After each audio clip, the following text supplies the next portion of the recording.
আল্লাহ তাআলা বলেন, ফাআম্মাল ইনসানু ইযা মাবতালাহু রাব্বুহু, মানুষকে যখন তার রব পরীক্ষা করার জন্য ফাআকরামাহু ওয়া নাআমা, তাকে সম্মান দেয় আর সম্পদের মালিক বানাইয়া দেয়।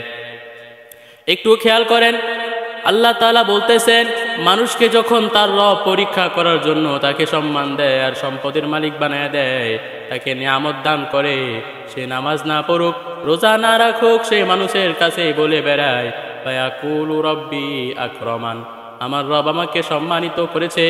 অথচ আল্লাহ তাআলা বলেন আমি মানুষকে সম্পদ সম্মান দান করি মানুষের পরীক্ষা করার জন্য, আর মানুষ এটাকে পরীক্ষা না মনে করে সবার কাছে বলে বেড়ায় আল্লাহ তাআলা আমাকে সম্মানিত করেছে।